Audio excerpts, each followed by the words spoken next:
Custo de vida, emprego e desemprego, cesta básica, tarifas públicas, salário mínimo.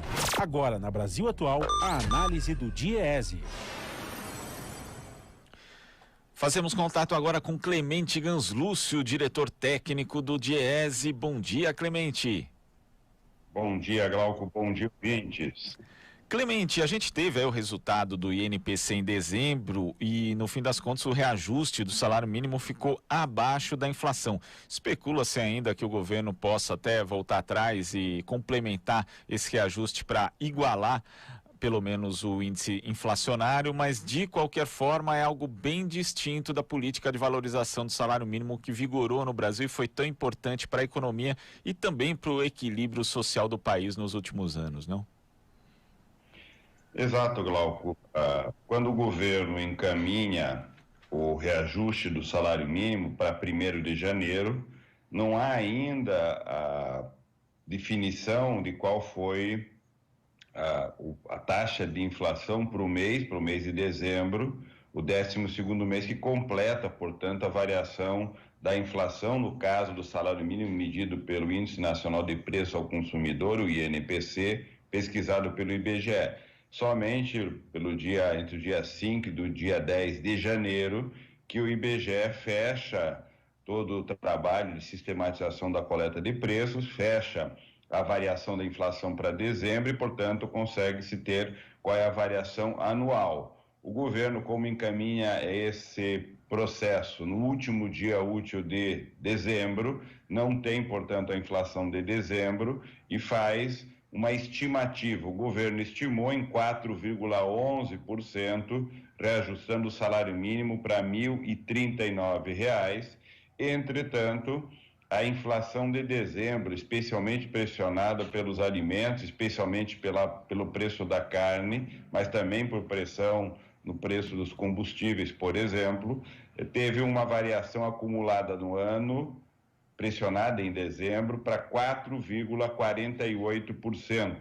Portanto, uma variação 0,36% maior do que aquela observada no reajuste aplicado pelo governo de 4,11%.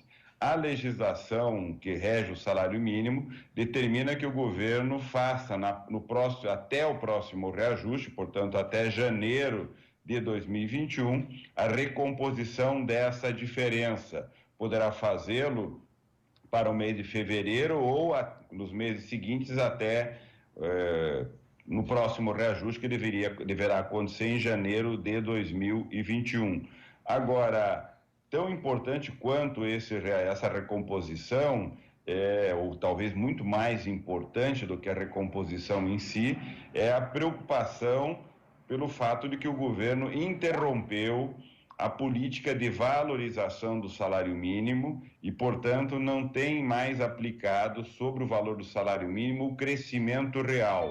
Se nós considerarmos, de um lado, que em janeiro de 2017 houve uma diferença de 0,10%, pequena, mas houve, também o governo estimando a inflação menor do que efetivamente ela ocorreu. Em 2018 também uma diferença de 0,25%. E se nós considerarmos o reajuste repondo essas diferenças e mais o aumento real que esse ano deveria acontecer de em torno de 1,3%, o PIB de 2018, portanto o crescimento econômico de 2018, ao invés de termos um salário mínimo de R$ 1.039, nós deveríamos ter um salário mínimo de R$ 1.061 ou R$ 1.062.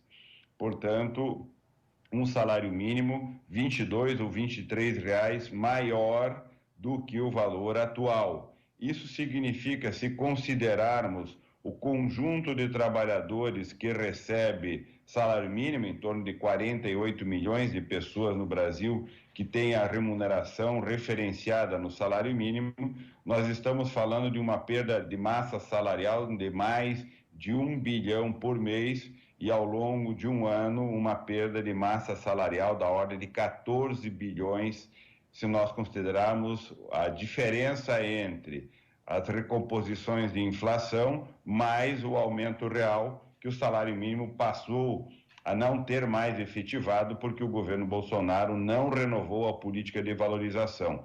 Portanto, já em 2020, ao invés de termos um salário de R$ 1.039, deveríamos ter um salário mínimo de R$ 1.061, R$ 1.062, R$ 22, R$ 23 maior do que o atual, o que significa uma perda de massa salarial ao longo do ano de 14 bilhões para um trabalhador que ganha salário mínimo. Nós estamos falando aí de uma perda ao longo do ano da ordem de R$ 300 que o trabalhador deixará de receber já pelos impactos, especialmente de não termos mais a política de valorização do salário mínimo. É um impacto importante para as pessoas e é um impacto muito importante para a economia, porque são 14 bilhões ao menos de massa salarial que não estarão girando a economia e, portanto, tirando dinamismo.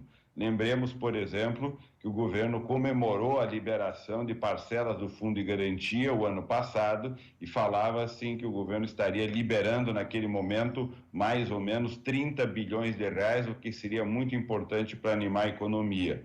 Com o não reajuste e com a retirada do poder de compra por não ter o aumento real da política de valorização, o governo está tirando da economia o correspondente, ou não está colocando na economia o correspondente à metade, já com essa data base de janeiro, quase metade daquilo que ele se propôs a colocar com a liberação do Fundo de Garantia. Portanto, inicia-se novamente um processo de contenção do crescimento do valor do salário mínimo, o que impacta e, portanto, retarda a possibilidade do salário mínimo atingir aquilo que a Constituição define, que é um salário que atenda às necessidades do trabalhador e sua família.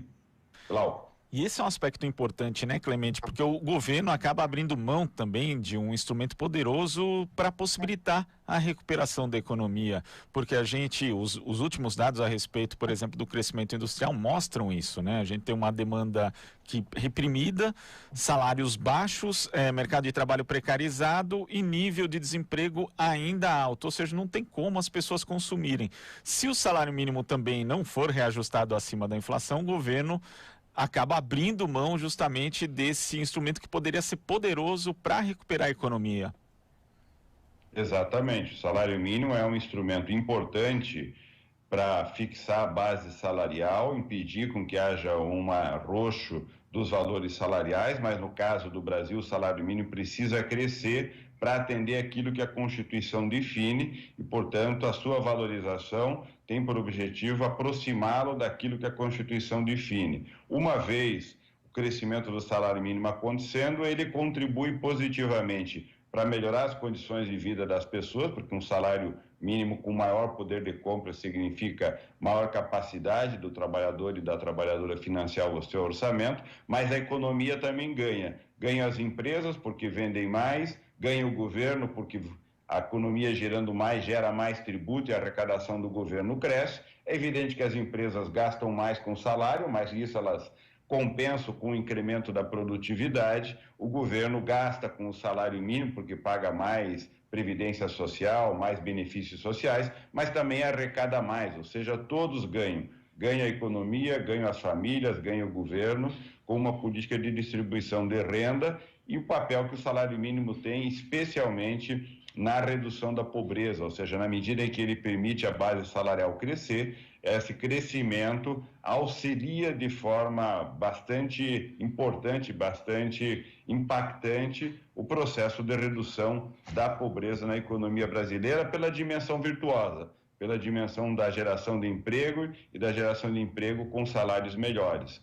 Infelizmente, nós estamos abandonando nesse momento políticas importantíssimas no combate à pobreza, na dinamização da economia e na melhoria das condições de vida dos trabalhadores e das trabalhadoras.